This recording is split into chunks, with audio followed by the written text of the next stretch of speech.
right to reproduce. Make it simple. We call it copying. So it's the right to copy. So when you see the name of the right called copyright, you will see the right to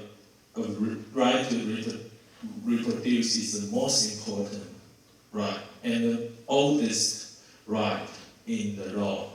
Okay, so you know the idea, right? So you cannot copy. You shall not copy before the author wants you to, or the author allow you to do it, right?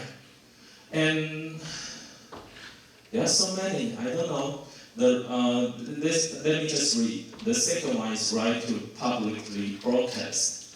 It involves in the signal of the TV or radio. Okay. And the third one is right to publicly transmit. It's the most important, other than right to reproduce, this one is the most important right in the modern time because right to publicly transmit involves in the downloading and uploading the files through the internet. Okay? So once you download something from some server or someone's computer, then you basically use two rights of the author. First one is copy. The second one is transmission. Okay. The fourth one is right to adapt. Just for adaptation. Then the right to compile for compilation. And right to distribute. For example, like you write a book. You have written a book, then you print it into many books, then you just sell it to others, then that's the distribution, okay?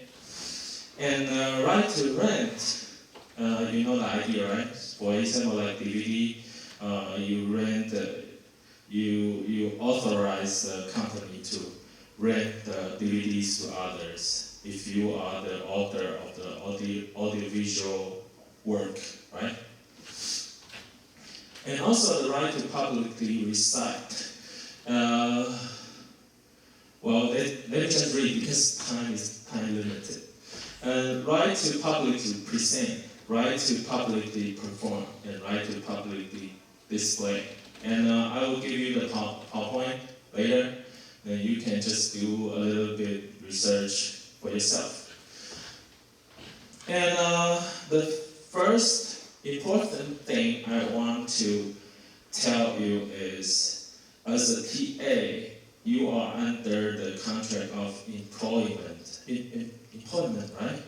So some people will come to me and say, if I create something, if I write a paper, then who's the author? Because I write it for my boss, my professor, but my professor is hired by Chongqing University. So who's the owner or the author of the work? So let me introduce you the Article 11 of the Copyright Law. Said, where a work is completed by an employee within the scope of employment, for example, like you prepared some PowerPoint for the professor for the courses, then that will be under or within the scope of employment, okay? Such employee is the author of the work. So basically, you are the employee because you created the content, but provided where an arrangement stipulates that the employer is the author, such agreement shall govern. So if you have like extra agreement said, the author should be your boss, Chongqing University. Then the author will be Chongqing University, not you. Okay? Then here, where the employee is the author of the work, pursuant to the provisions of the preceding paragraph, the economic rights to such work shall be enjoyed by the employer, provided where an agreement stipulates that the economic rights shall be enjoyed by the employee. Such agreement shall govern. Well, that's complicated, right? Let me visualize what happened here. Not here, but here. So, for example, you are I am the employer on the school. Then I hire you as an employee. We have the agreement of employment. Then, according to the employment, you created the work.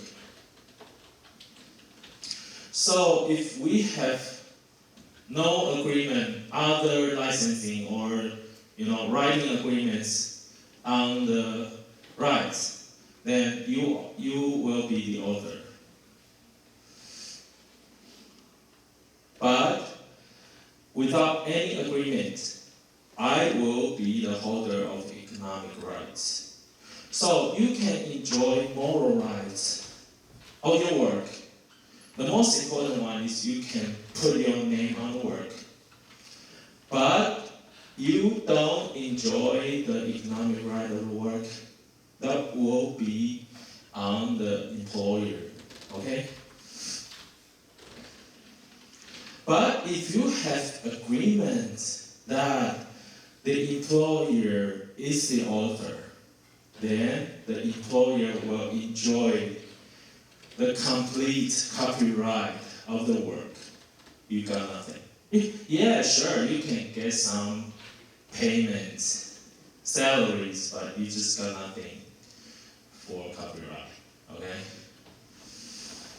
And the second situation is for investment. Let me read Article 12 first. Where a work is completed by a person under commission, except in the circumstances set out in the preceding article, such commissioned person is the author of the work, provided where an agreement stipulates that the commissioning party is the author, such agreement shall govern. Where the commissioned person is the author pursuant to the provisions of the preceding paragraph, enjoyment of the economic rights to such work shall be assigned through contractual stipulation to either the commissioning party or the commissioned person. Where no stipulation regarding the enjoyment of the economic rights has been made, the economic rights shall be enjoyed by the commissioned person. Wow, sorry, it's like the opening of Star Wars. Don't worry, let's visualize what happened. There is a commissioning person, for example, like me, okay? I want to invest something.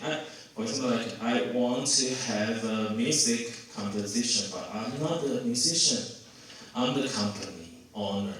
So I just pay someone, the commissioned person, a musician, through the contract of commission. Then the artist, the musician, creates the music composition.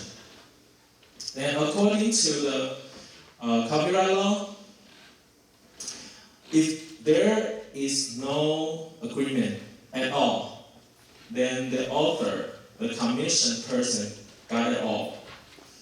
He can enjoy the complete copyright of the work.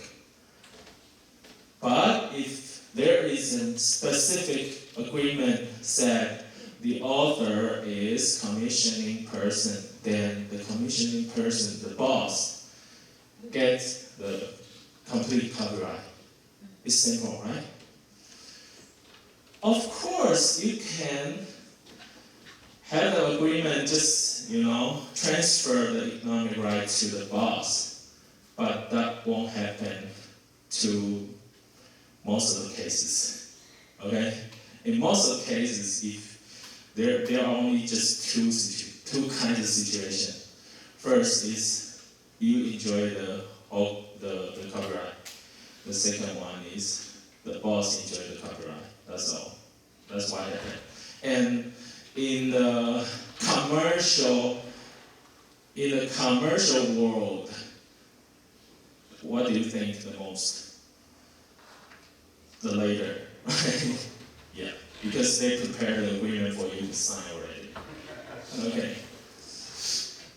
All right, and let's talk about copying or infringement or plagiarism in school.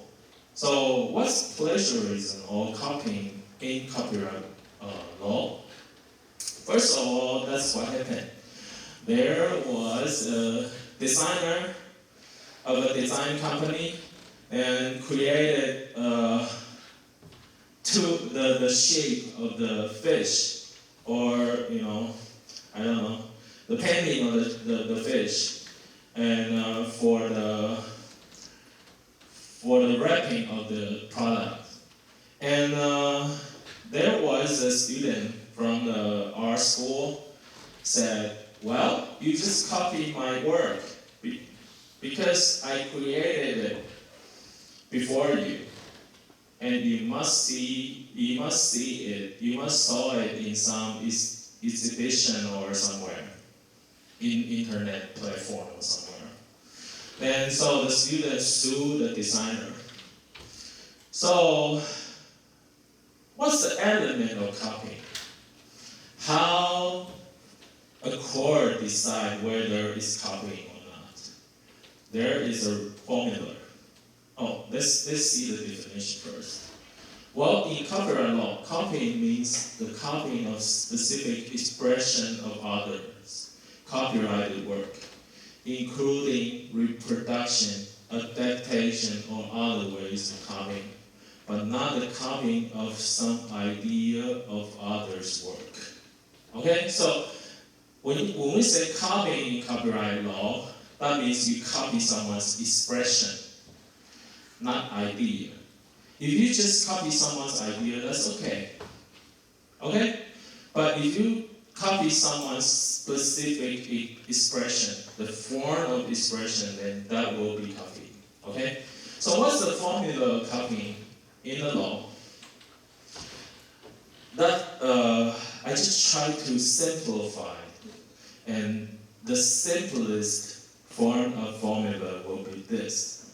When we say copying, there are two elements. First one is substantial similarity, means two works should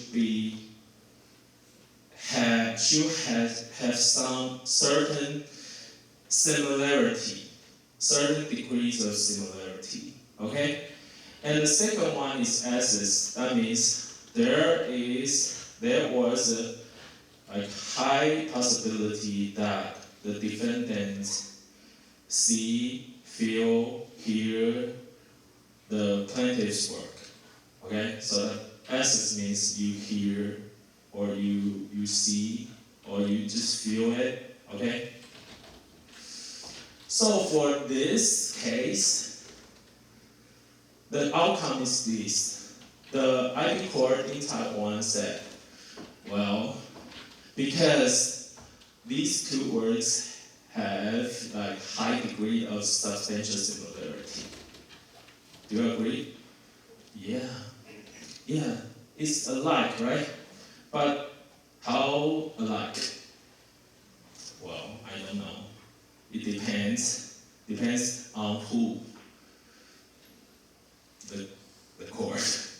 Okay? Not the professions, but the courts. Okay? And the second one is essence. The court said, well, both plaintiff and defendants were alumni of the same school. Well, so it's possible that defendants saw the work of the plaintiff. And also the plaintiff's work was displayed in 2 exhibitions and on a website. And that website is for professionals, for design professionals. So they should see the work. Okay? So the outcome is the plaintiff prevailed. That means defendant infringed plaintiff's copyright. So that's the formula.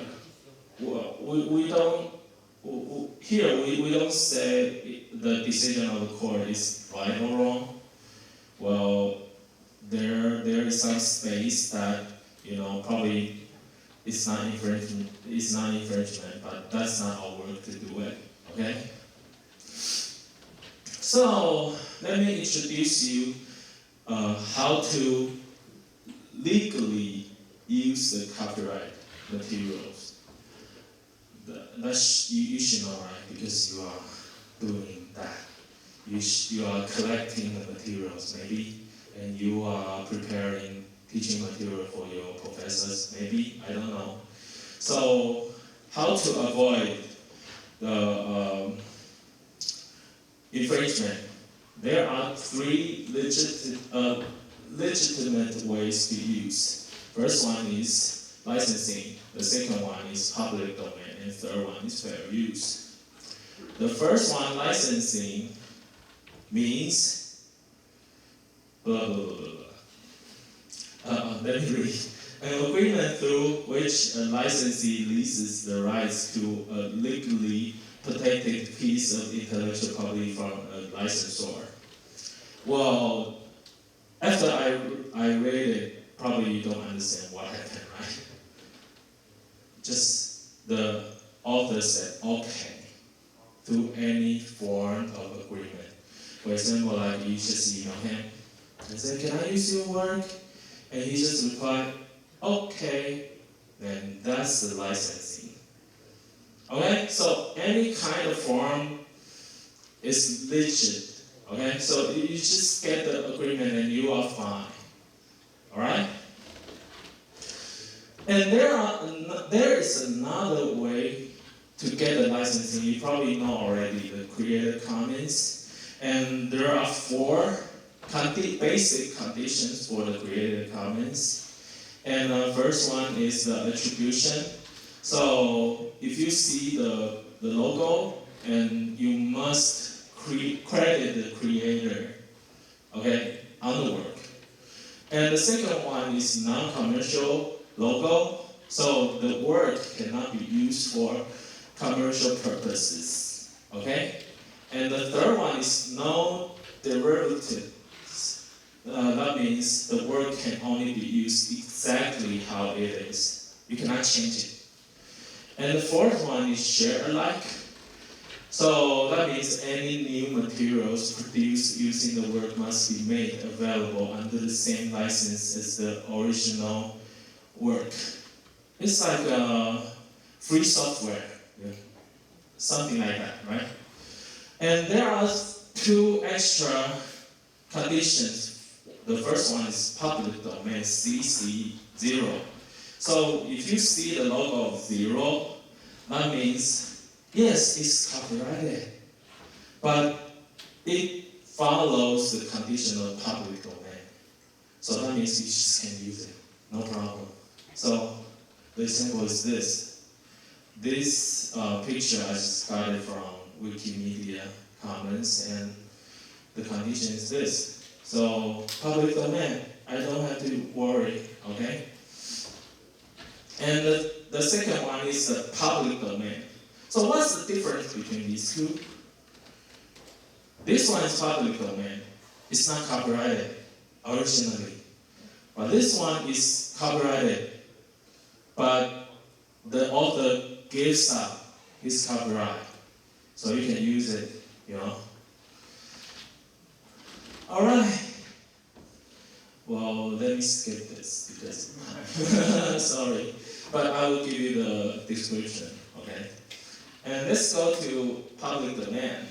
So what's public domain? There are two major ways to be public domain.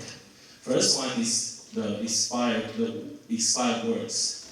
Like what do I mean? Like expired means the term just passed. Okay, and the second one is works not protected by law.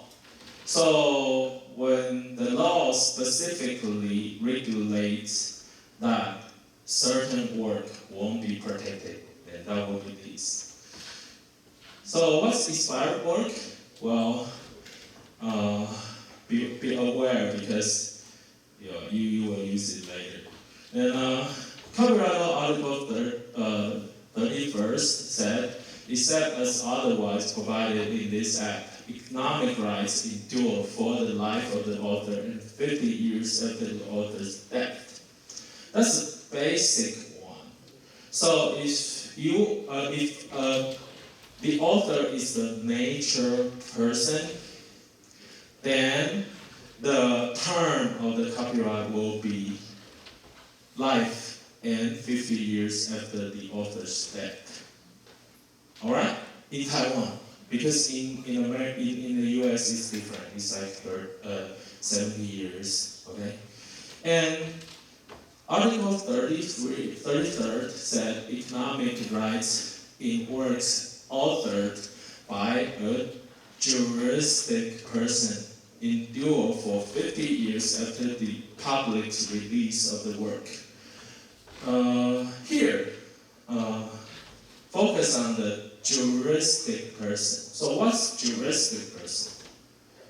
Yeah, for example, like companies, organizations. So if like the music company holds the copyright of someone's work through the employment, for example, then the work will be expired after the public release of the work, 50 years after the public release, okay?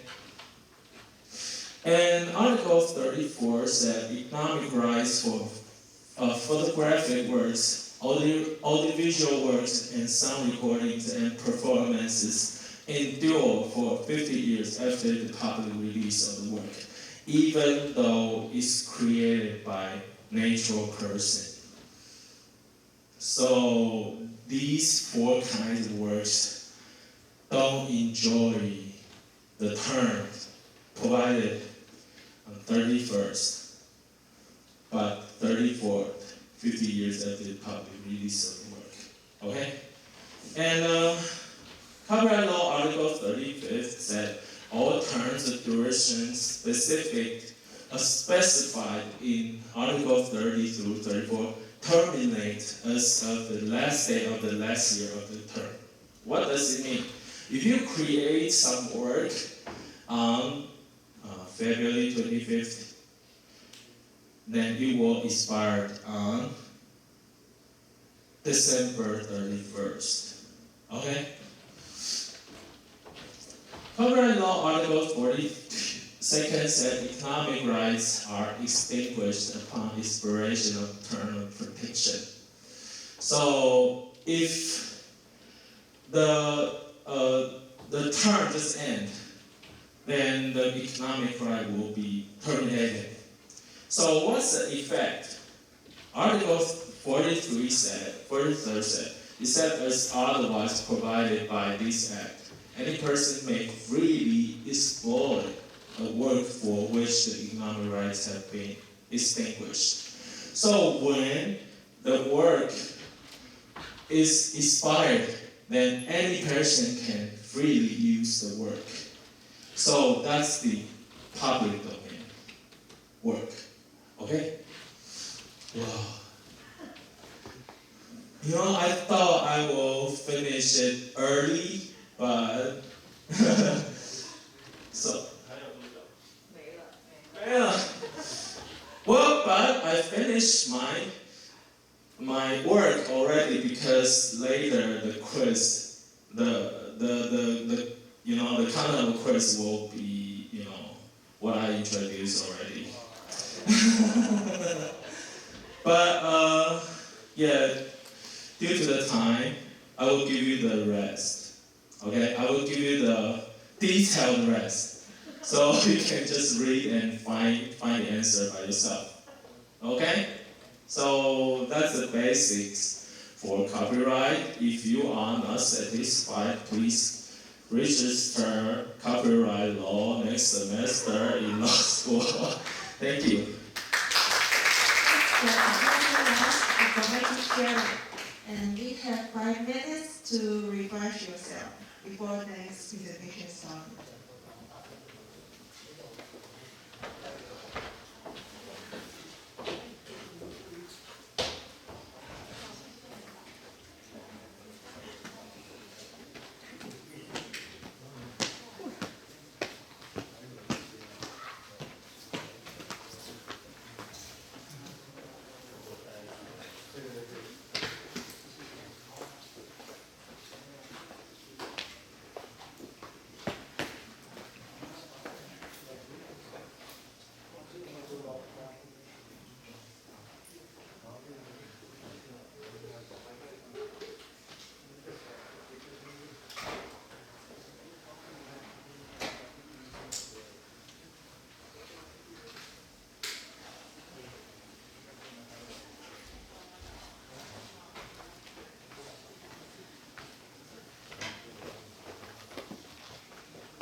titled Leveraging a Student-Centered EMI Blended Classroom. All right, good afternoon. We've been here with you for this whole time, Yes. so we know you're tired. And we know We have that, been very responsible by staying with you, so we know what you have learned. and this time will be much more focused on your role as a TA, particularly in what we call a student-centered EMI blended classroom. Now, not all of you are in a blended classroom or a student-centered classroom. And we'll explain some of that difference. This is the way that we teach, and we believe works well. And if you're in that kind of classroom, you'll do much more than just setting up the projector and the computer and other things. That's easy. If you're in this kind of classroom, much more will be expected of you. Now, one of the things that we often do in our classes is a discussion technique called think, pair, share. Because of our time,